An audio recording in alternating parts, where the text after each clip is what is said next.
quickly go through the core competencies, and there are 7 parents. There are how many? 7. So, and they are not arranged in any order. They can actually follow any order.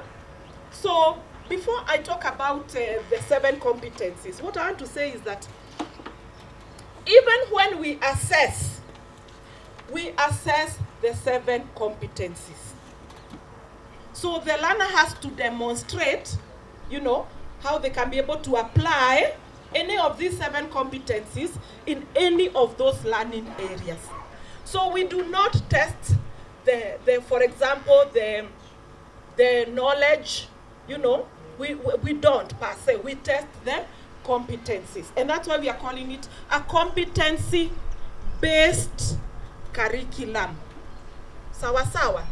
All right? And I'll give just a highlight because I know maybe this has been done elsewhere before. And I know one of our parents talked about communication and collaboration. So, in communication and collaboration, for example, we want to be able, the learner has to be able to demonstrate that they can be able to communicate effectively. Yeah?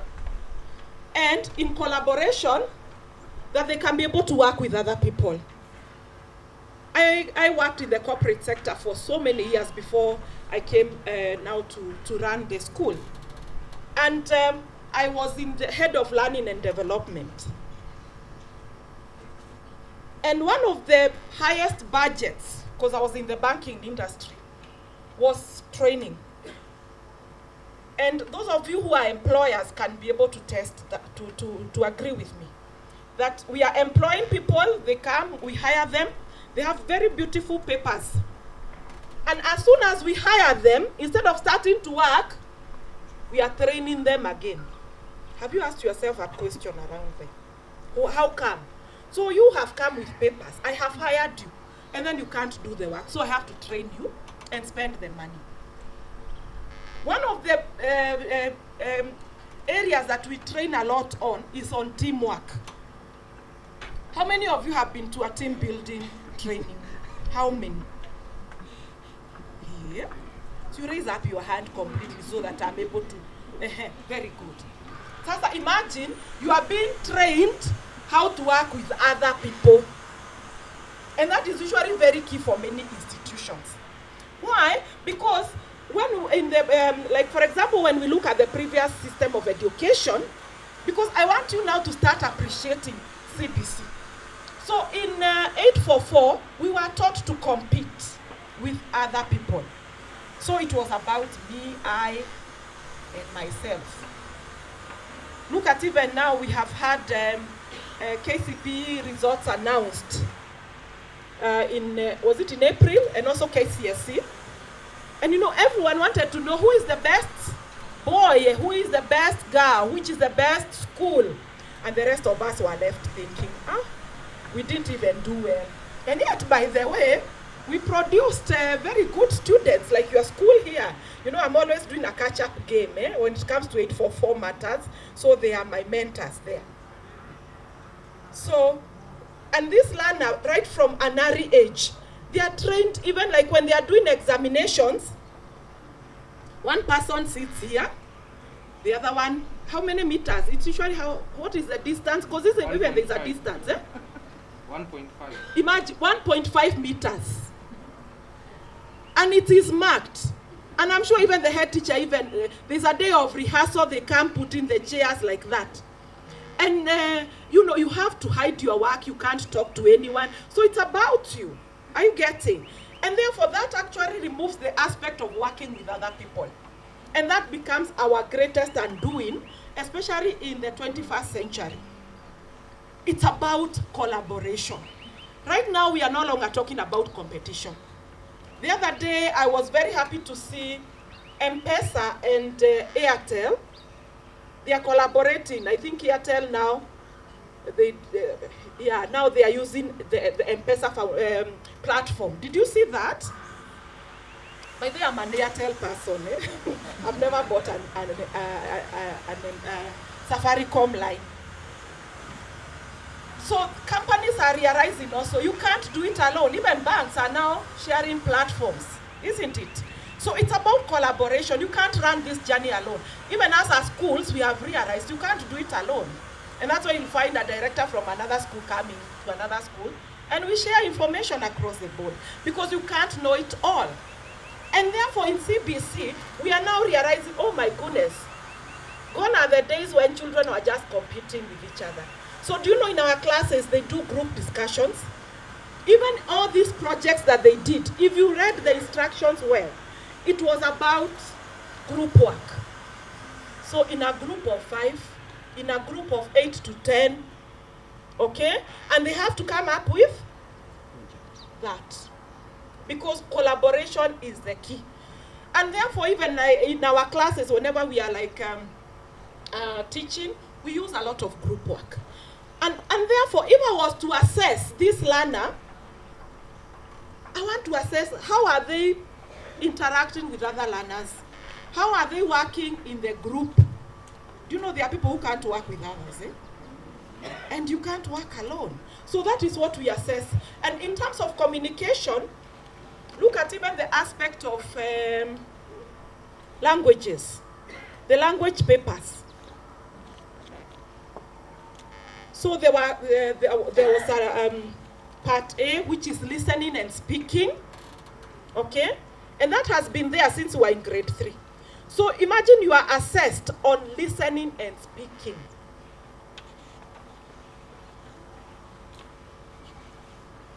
So you have to demonstrate, isn't it?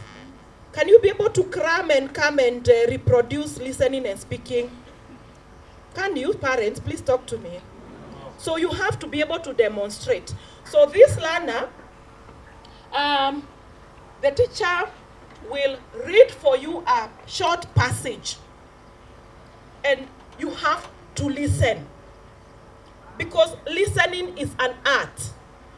For learning to happen, for any effective communication to happen, you have to listen effectively. So while I'm reading that passage for this learner, they are listening. There is even, we are looking at even their sitting posture, because we are taught about how to sit attentively. And then after that, the teacher will ask you questions orally. And that's why our assessments can even take like even 2 weeks, depending on how many students you have. And do you know, even if somebody went and coached you, you cannot like reproduce it 100%. I've had people asking us, how come those papers are sent by neck? Don't you think teachers are going to fake? How do you fake for somebody listening and speaking? See, they have to bring themselves in person, and they have to talk. And as they are talking, you are writing their answers. And why are we telling you this, parents? Because most likely even the paper that is coming in December now to help us cross over to junior secondary, of course that aspect of listening and speaking will be there. So what is your role? Start practicing also at home. Did you know that sometimes you watch people even when they are in a conversation, even before you start, if you finish a sentence, somebody is already talking. Have you ever been in such a conversation? Yeah. And you can't blame people, by the way. Who taught us to listen, by the way? I am 844 product myself. I was never taught anywhere how to listen. And that's why even in families, unfortunately, again, if you are in a marriage, if you can't listen to one another, both of you are talking, then there will be a problem, isn't it? Yeah? So imagine now they are being trained how to listen in school. And then now we want you to be able to demonstrate that you can be able to listen, and also that you can speak effectively.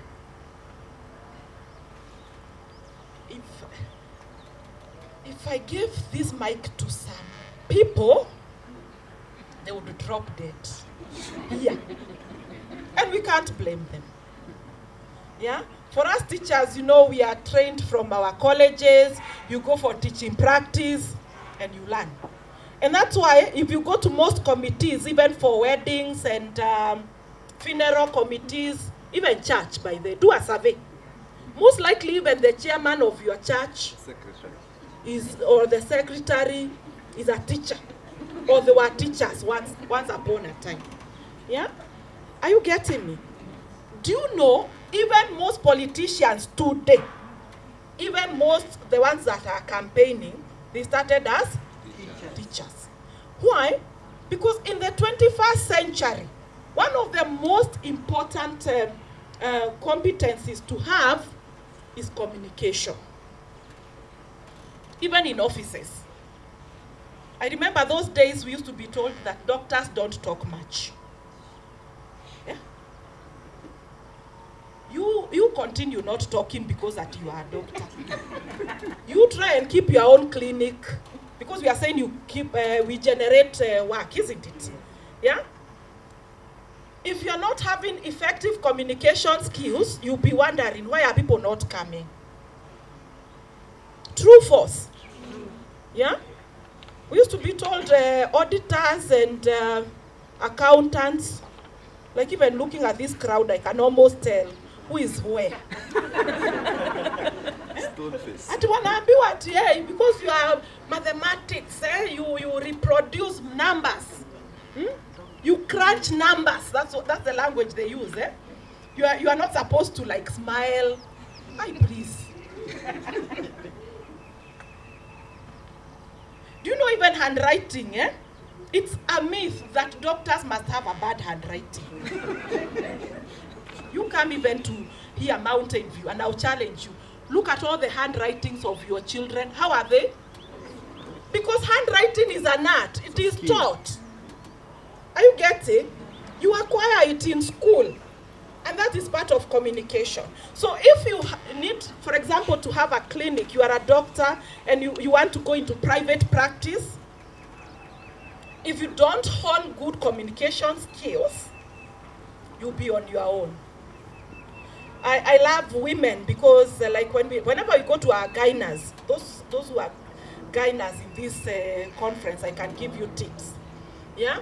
So just listen, women love to be listened to.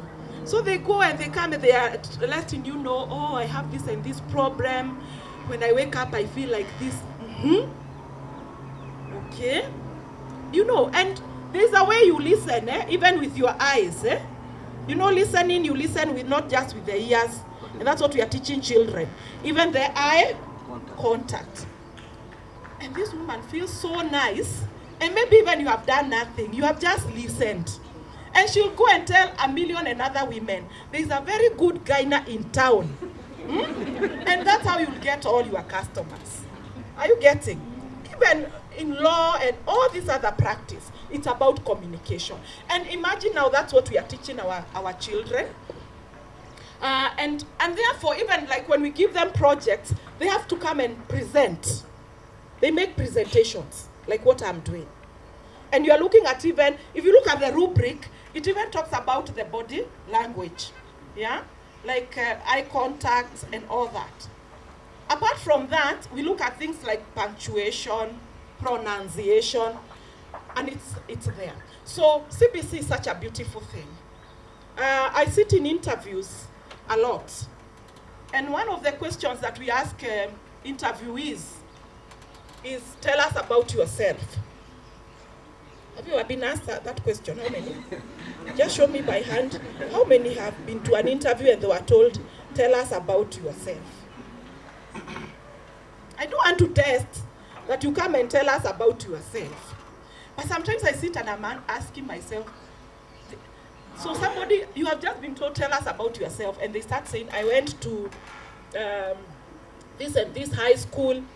Then you are like, in fact, I like sometimes to bully interviewees, and I'm like, who are you? So you have been told, tell us about yourself, you're telling us about your education. So you start by saying who you are.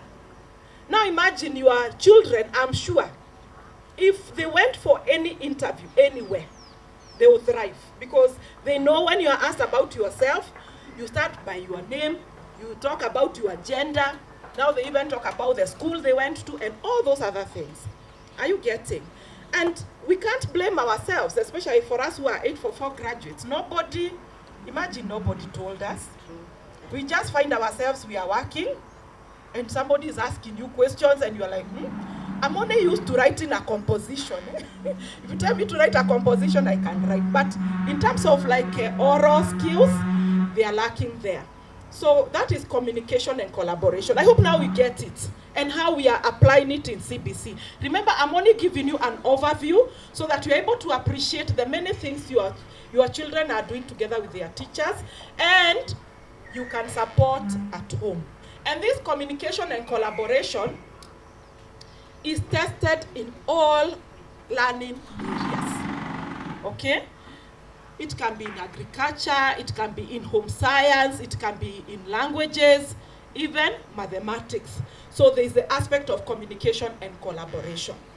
Then the other one is critical thinking and problem solving.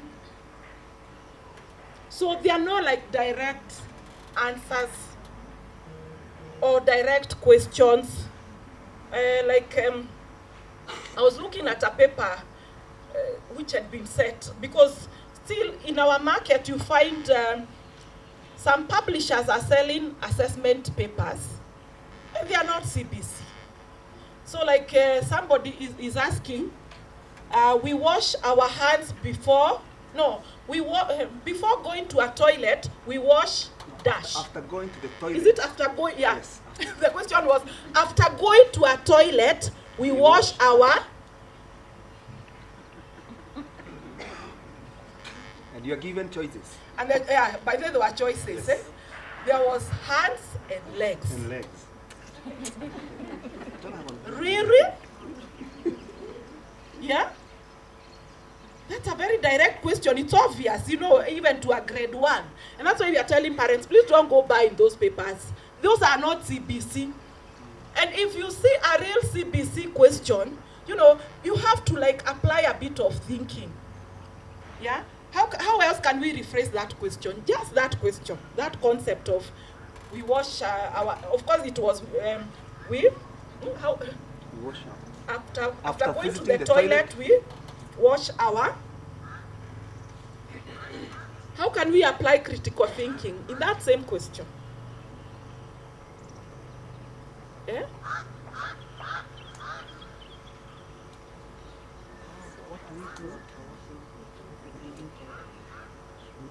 So one of it is to ask a child, what should we do after going to or visiting a toilet? That is a CBC question. What should we do after visiting a toilet? So that learner has to think, and start wondering, okay, now after I've visited the toilet, somebody can say, I will close the door. Yes, it is a correct answer in CBC. Are you getting? And that's why we said there's, as long as you're able to show that you understand, because we said it's about demonstrating understanding. That you understood the question, it's after visiting a toilet. I'll close the door. I'll flush it. I'll flush the toilet. Okay? Are you getting? And of course, the ultimate, which I'm looking for as an examiner, for lack of a better word, is the aspect of washing my hands. And I want to test, does that learner remember after closing and flushing and all those other things, that, because we have talked about health practices, will they remember to wash their hands? Are you getting? So that is what is different from CBC. And that's why we don't give like multiple choices. Different from KBC. Yeah, it's different from KBC, which is knowledge-based curriculum. And knowledge-based curriculum, we said, is the 844 system. So in 844, that same question would have like 4 multiple choices. One of them is hands. Choice B is legs. Choice 3 is face. Choice 4 is nose. See, that's how they are set. So you have to circle one, and that's why we said we are not in a box. So that box limits you to only those 4 choices. And that's why now, you're asking somebody, like sometimes, as employers, sometimes you'll joke and say, imagine you are employing somebody, you are paying them, You think for them, even almost do for them the work. Have you been in such a situation? See, we employ people even in our houses. Yeah? And sometimes you're like, this thing is obvious. Why couldn't you think? As a mother, one of the things that sometimes annoy me is if somebody calls me at work and they're asking me, tunapika nini leo? And I'm like, oh gosh, I want to fire you on the instant, you know? Because I mean, go to the fridge. Just know yesterday we ate ugali. Look at what else is there. Are you getting? That is critical thinking, and probably that is what is lacking when it comes to coming from the previous education system. And I'm sure, as you interact with your children, I hope you have been able to see that aspect. Are they inquisitive? Are they?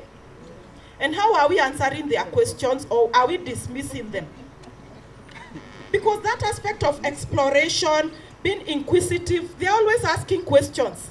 And I know parents, you know, my parents.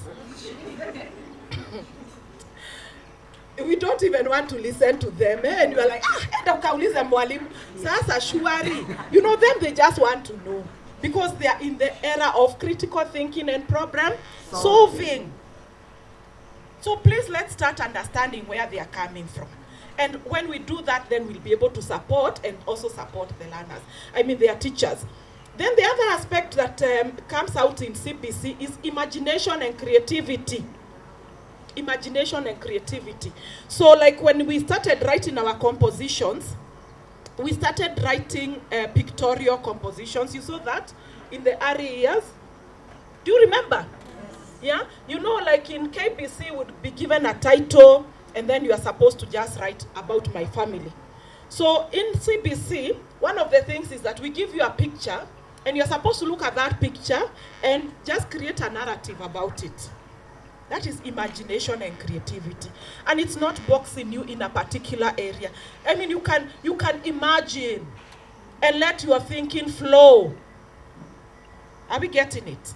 Yeah? So I remember, like, sometimes I interact with teachers, and some teachers of languages will even train you how to write a composition.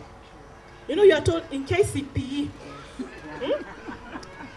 most likely this year, it will be. So you are told, you have 2 storylines, like our days. I told you I'm an 844 graduate. His was a kitambo. So you have a storyline, you know, you have a story for a wedding, you know, a happy occasion, and a sad occasion. A sad occasion could be like an accident happened, or a burial, you know. So depending on how the examiner brings it, so you have a storyline for a happy occasion or a sad occasion. Sasa, now what have you done to that learner? You have limited their thinking. And that's why, honestly, I have a challenge. I'm a teacher of English myself. And I have a challenge even with today's media. Sorry for those people who are in the media industry. Because sometimes even you listen to those radio stations, you are asking yourself, I mean, they don't have any other content apart from, you know, marriages, relationships. And you're like, a lot is happening in the world. Are you getting? Why? Because, and you can tell, most of those people are actually from the KBC system. You look at it and sometimes you read a newspaper and you're asking yourself, please. Yeah? Why? Because we were not trained to think free, and we were boxed so that an examiner can be able to assess us in a certain way. But now in CBC, you are actually taught to imagine and create. Did you know that our children can make music? Yeah? We agreed you talk, parents. Because in music, they talk about rhythm, and I don't know, there are many things. Who is the teacher of music here? Oh, yes, my good friend there. So imagine, now you have been taught that there is a rhythm that you can clap 1, 2, 1, 2, 3, 1, 2, 1, 2, 3. And then you are told, please come up with a song, you know, using that rhythm. That is imagination and creativity. And probably that homework has come home, And then mulisema nini? We are not Kamaru. Ati mulisema? You know, you are usually reported parents, yes. And the child comes in the morning. What's a mother's? Oh my goodness. And you know, my mother said she's not a teacher. Daddy said he's not Kamaru. And the daddy said, I'm not Kamaru, or, you know, the other composers of music. Eh? And there, right there, you kill the creativity. Are you getting? If you're not sure, I would rather you call the school and you be guided, because we want them to know that you can actually imagine and create. Creativity is not just for a few people. Of course, there's the aspect of citizenship as a competency. And we are saying that this learner, first of all, they belong to themselves. Okay? I'm responsible for myself. And that's why, like in kindergarten, you will learn about myself. Myself. Then from there, I talk about my family, because I belong to a family. That is citizenship. So I could belong to a single parent family, extended family, nuclear family. All those are types of families that we talk about. After that, I'll even talk about my school. Who do I find in my school? The people who work in my school and all that. And it keeps expanding. So my sphere of influence will keep expanding in terms of scope. So I go to my community. And that's why even we are having some community service learning that I can be able to, as a class, we organize, we visit a children's home, we organize, we go and sweep. And I remember when we were doing the grade 3 project, and the parents, honestly, and they were really trivializing what we were doing. And yet, as we are having our adult conversations, and we hear about countries like Rwanda, they have even a cleaning day, isn't it? When nothing else happens there, but everybody from the top, you are doing what? Cleaning.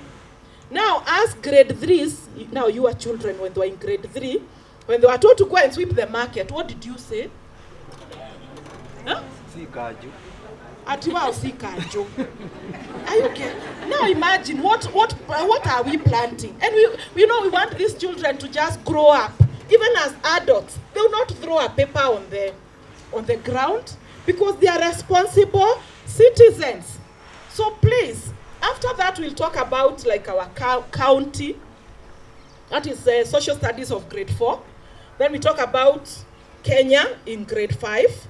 And in grade 6, we talk about East Africa.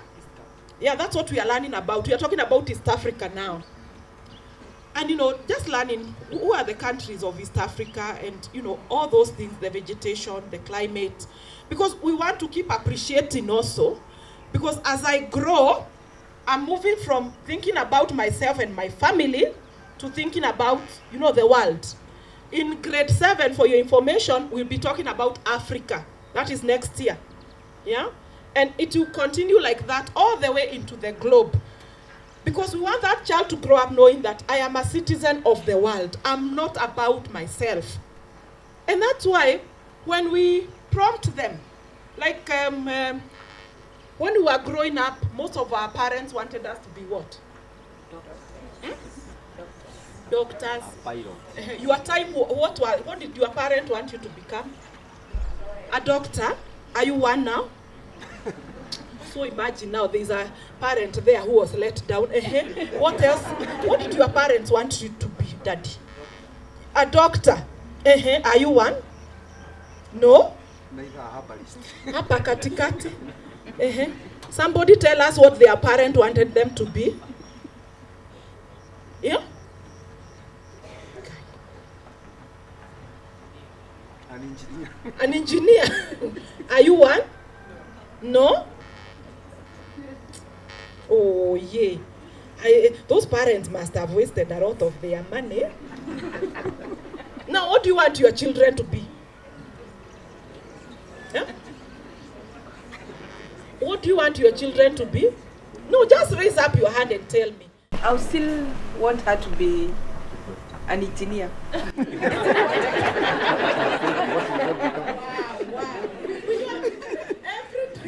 married, you were told by Lupita, eh? So that dream is still valid, eh?